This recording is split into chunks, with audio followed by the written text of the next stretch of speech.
Mesdames et messieurs, bonsoir. Je suis Vincent Kamini. Ce soir, nous allons refaire, n'est-ce pas, l'investiture hier, 2 avril 2024, au niveau du Sénégal, pour vous parler de petits à côté de cette investiture-là, parce que nous avons déjà fait une vidéo par rapport à cette investiture-là hier à chaud. Alors aujourd'hui, on revient sur certains petits trucs qu'on a vus et qu'on voulait partager avec vous, les abonnés. Merci déjà à tous les abonnés. N'oubliez pas, pour ceux qui ne sont pas encore inscrits, d'inscrire, de laisser un like, de partager, n'est-ce pas, nos programmes. Voilà, merci beaucoup déjà pour ceux qui sont toujours là, ceux qui sont toujours en train de mettre ce like-là. Grand merci. Merci pour votre soutien. Alors, hier soir, ou hier matin, au niveau du Sénégal, le nouveau président de la République sénégalaise, Monsieur Son Excellence, le président Bassirou Diomaye Faye, a prêté serment. C'est-à-dire qu'il a pris fonction comme président de la République du Sénégal hier. La cérémonie était très riche, très courue, comme on s'est dit déjà, et on a remarqué au moment où il voulait faire son discours, il appelait les noms des gens, n'est-ce pas, pour le nom des invités, voilà, pour les remercier, quoi. Il a commencé par appeler le nom. Mais on a constaté que malgré la foule ou la salle qui était pleine, quand il appelait les chefs d'État qui étaient présents, personne ne réagissait. Jusqu'au moment où, on a cru qu'on était dans une salle vide, jusqu'au moment où il appelle le colonel devenu général Mamadou Doumbouya et la salle se met à applaudir, à crier, à envoyer les youyou et tout ça. Vraiment, on était... Alors que depuis qu'il a commencé son discours, il était en train d'appeler le nom de démocratiquement élus. Il appelait les présidents démocratiquement élus. Et ils sont passés comme des non-nèmes. Mais quand on a appelé le général de corps d'armée Mamadou Doumbouya, président de la Guinée, la salle a fait wouh, c'est les applaudissements, c'est le youyou, c'est les cris. Deuxième chose, quand on a appelé le représentant du Burkina Faso, malgré que le président Ibrahim Traoré n'a pas pu faire le déplacement, mais c'est le président de l'Assemblée nationale, si on peut dire comme ça, ou l'Assemblée de transition qui représentait, n'est-ce pas, le Burkina Faso. Mais il a reçu les ovations, les youyou, les acclamations et tout. On a aussi suivi le même geste quand on a appelé, n'est-ce pas, le représentant malien. Alors que il y a des démocratiquement élus qui étaient pleins dans la salle, mais on n'a rien vu. C'est-à-dire qu'ils sont passés comme des non-names, comme si on ne les connaissait pas. Et la première conclusion qu'on peut alors tirer à partir de ces gestes-là, c'est que le peuple sénégalais a définitivement tourné le dos à la France-Afrique. On peut dire que la rupture qui prône Bassirou Diomaye Faye et Ousmane Sonko a été entièrement adoptée et acceptée par le peuple sénégalais. La preuve, comment comprendre qu'on peut appeler les démocratiquement élus et la salle ne réagit pas. Mais quand on appelle les soi-disant putschistes selon la France, ou la junte selon la France, c'est là où la population réagit. Ça veut dire que le peuple sénégalais a envoyé un message clair à la France-Afrique hier que la rupture là est effective. Première des choses. Deuxième des choses, on a remarqué beaucoup des absents et certaines personnes également qui étaient présentes où on était étonné de les voir. Par exemple, Umaru Sissoko Embalo, c'est Embalo ou Sambalo qu'on l'appelle. Au moment où Macky Sall, le 3 février, prend celui de reporter les élections sine-die, Umaru Sissoko Embalo avait vite fait dépendre une lettre de félicitations à Macky Sall pour avoir reporté les élections. Quelle incongruité. Finalement, les élections ont eu lieu. Quelqu'un a gagné, il y a les investitures, il vient aux investitures. Mais tu viens faire quoi alors que tu avais félicité quelqu'un hier de reporter les élections? Parce que normalement, si c'était seulement Macky Sall, les élections ne devaient jamais avoir lieu.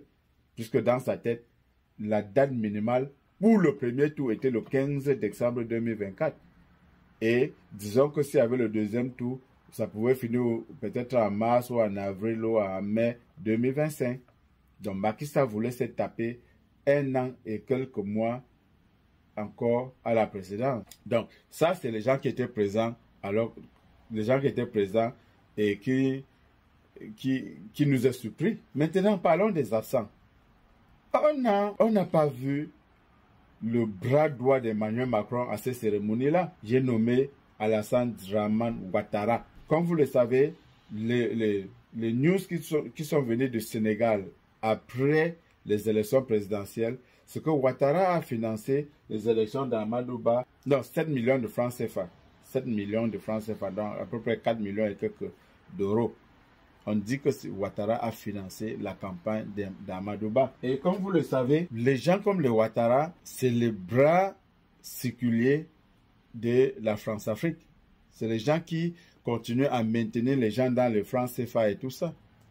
Vous vous souvenez en 2019, quand, n'est-ce pas, les Ouest-Africains avaient décidé, n'est-ce pas, de faire leur monnaie éco. Mais c'est le même Ouattara qui allait torpiller l'histoire avec Emmanuel Macron. Et l'écho est entré à l'oubliette. Donc, je pense que c'était tout à fait normal qu'il ne vienne pas parce que la honte de ça, c'est pourquoi il n'est pas venu. Autre fait marquant de la journée d'hier, après l'investiture, on est rentré au niveau du palais et on a accompagné la passation de services a eu lieu entre Bassirou Diomaye Faye et le président sortant Macky Sall. Après des échanges et tout, il était question qu'on l'accompagne. Alors, on l'accompagne, mais Macky Sall est parti avec la tête en bas. C'est-à-dire qu'il ne laisse pas le pouvoir là comme quelqu'un qui a fait un travail pendant 12 ans, qui a réalisé les choses, qui est papable, il a bien travaillé.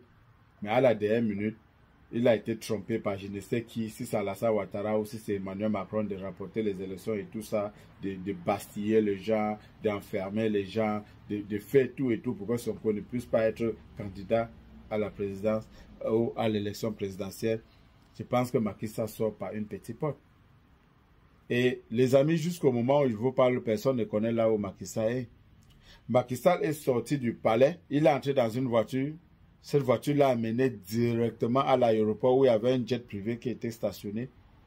Macky Sall est allé et entré dans cette jet privé et est parti. Est-ce que Macky Sall a fui le Sénégal? C'est la question qu'on se pose. Où est-ce qu'il est allé? Ça veut dire qu'après l'investiture, Macky Sall a eu peur de dormir même un jour de plus au Sénégal. Et vous pouvez savoir pourquoi. Parce que Macky Sall a fait beaucoup du mal aux gens.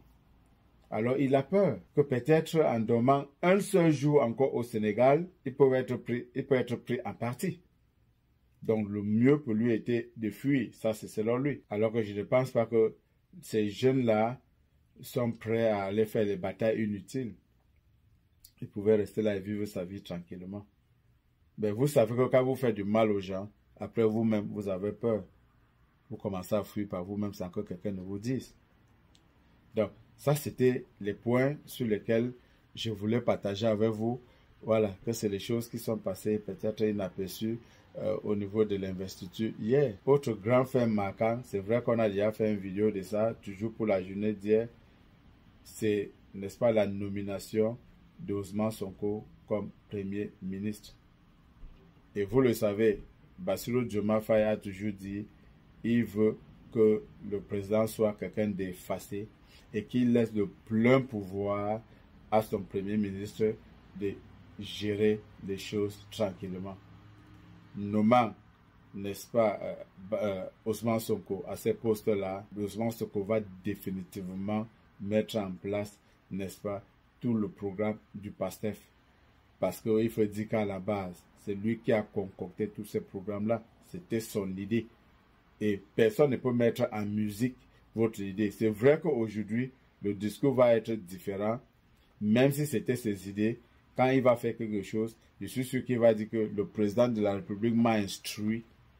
Ou le président de la République va dire, j'ai instruit mon Premier ministre. Mais ça va être seulement, c'est un discours pour la forme. Voilà, ça va être un discours juste par respect au rang de chacun. Voilà, mesdames et messieurs, voilà les petites choses que on voulait partager avec vous pour terminer avec les élections sénatariales.